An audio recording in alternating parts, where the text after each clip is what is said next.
Assalamualaikum warahmatullahi wabarakatuh. Kami dari kelompok 9 akan mempresentasikan hasil kerja kelompok kami. Nama saya Fenini Davidia Astuti dan rekan saya Tiara Dewi Kusumawati. Baik, pada kesempatan hari ini kami akan mempresentasikan tentang jenis penganggaran sektor publik. Perkembangan anggaran sektor publik. Sistem perencanaan anggaran publik berkembang sesuai dengan perkembangan manajemen sektor publik dan perkembangan tuntutan yang muncul di masyarakat. Secara garis besar, terdapat dua pendekatan utama dalam perencanaan dan penyusunan anggaran sektor publik yang memiliki perbedaan mendasar, yaitu satu, anggaran tradisional atau anggaran konvensional, dua, pendekatan baru yang sering dikenal dengan pendekatan New Public Management. Anggaran tradisional. Cara penyusunan anggaran yang didasarkan atas pendekatan instrumentalisme. Anggaran tradisional bersifat instrumentalis, berarti hanya menambah atau mengurangi jumlah rupiah pada item-item anggaran yang sudah ada sebelumnya, dengan menggunakan data tahun sebelumnya sebagai dasar untuk menyesuaikan besarnya penambahan atau pengurangan tanpa dilakukan kajian yang mendalam. Struktur dan susunan anggaran yang bersifat line item. Struktur anggaran ini didasarkan atas dasar sifat natur dari penerimaan atau pengeluaran. Metode line item budget tidak memungkinkan untuk menghilangkan item-item penerimaan atau pengeluaran yang telah ada dalam struktur anggaran. Yang ketiga, cenderung sentralistis. Yang keempat, bersifat spesifikasi. Yang kelima, tahunan. Yang keenam, menggunakan prinsip anggaran bruto. Kelemahan anggaran tradisional. Hubungan yang tidak memadai atau terputus antara anggaran tahunan dengan rencana pembangunan jangka panjang. Pendekatan instrumental menyebabkan sejumlah besar pengeluaran tidak pernah diteliti secara menyeluruh efektivitasnya. Lebih berorientasi pada input daripada output. Proses anggaran terpisah untuk pengeluaran rutin dan pengeluaran modal atau investasi. Anggaran tradisional bersifat tahunan. Anggaran tahunan tersebut sebenarnya terlalu pendek. Sentralisasi penyiapan anggaran ditambah dengan informasi yang tidak memadai, menyebabkan lemahnya perencanaan anggaran. Akibatnya adalah munculnya budget pudding atau budgetary slang. Persetujuan anggaran yang terlambat sehingga gagal memberikan mekanisme pengendalian untuk pengeluaran yang sesuai, seperti seringnya dilakukan revisi anggaran dan manipulasi anggaran. Aliran informasi, sistem informasi finansial yang tidak memadai yang menjadi dasar mekanisme pengendalian rutin, mengidentifikasi masalah dan tindakan.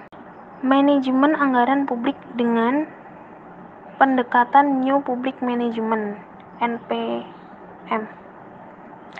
Sejak pertengahan tahun 1980-an telah terjadi perubahan manajemen sektor publik yang cukup drastis dari sistem manajemen tradisional yang terkesan kaku, birokratis, dan hierarkis menjadi model manajemen sektor publik yang fleksibel dan lebih mengakomodasi pasar.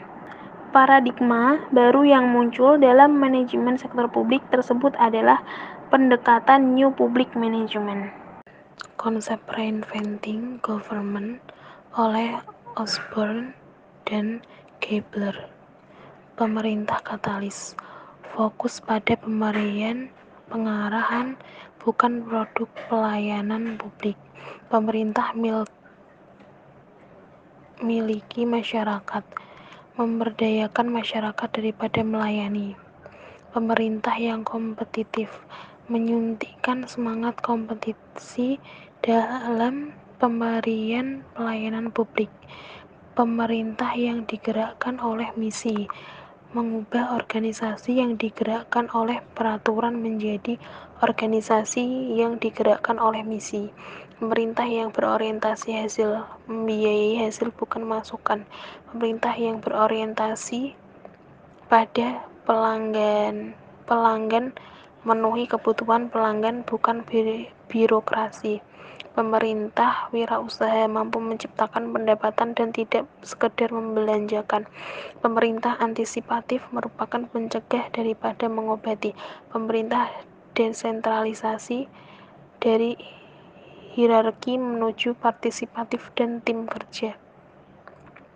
Pemerintah berorientasi pada mekanisme pasar, mengadakan perubahan dengan mekanisme pasar, sistem insentif, dan bukan dengan mekanisme administratif, sistem prosedur, dan pemaksaan. Saya akan melanjutkan pemaparan materi dari Saudari Feni, perubahan pendekatan anggaran. Karakteristik pendekatan baru: 1. Komprehensif atau kooperatif. 2. Terintegrasi dan lintas departemen. 3. Proses pengambilan keputusan yang rasional. 4. Berjangka panjang.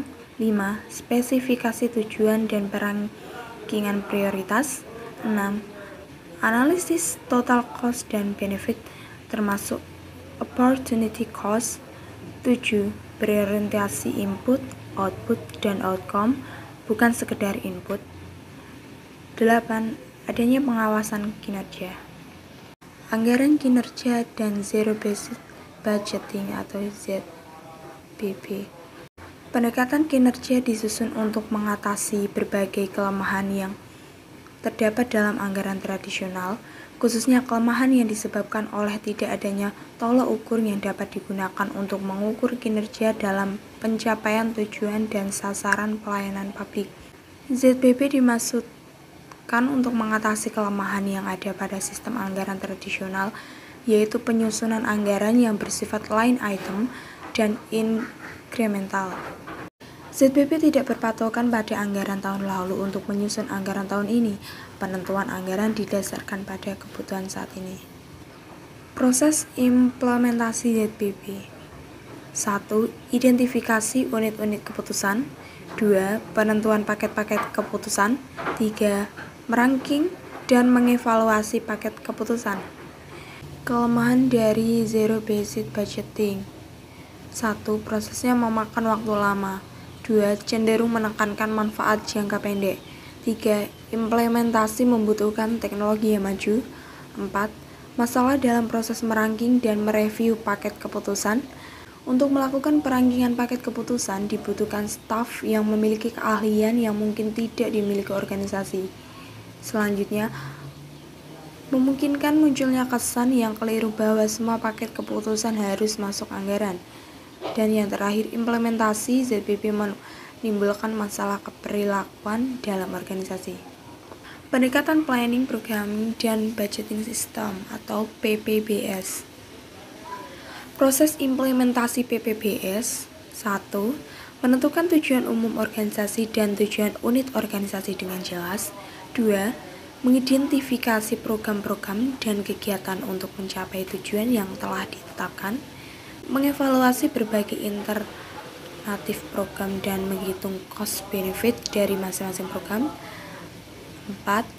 Pemilihan program yang memiliki manfaat besar dengan biaya yang kecil. 5. Alokasi sumber daya ke masing-masing program yang disetujui. Masalah utama penggunaan ZBB dan PPBS adalah bounded rationally atau keterbatasan dalam menganalisis semua alternatif untuk melakukan aktivitas. Kurangnya data untuk membandingkan semua alternatif, terutama untuk mengukur output. Masalah ketidakpastian sumber daya, pola kebutuhan di masa depan, dan perubahan politik ekonomi. 4. Pelaksanaan teknik tersebut menimbulkan beban pekerjaan yang berat. Dan yang terakhir yaitu kesulitan dalam menentukan tujuan dan perankingan program, terutama ketika terdapat penentangan kepentingan. Sekian dari presentasi kami. Apabila ada kurangnya, kami mohon maaf. Wassalamualaikum warahmatullahi wabarakatuh.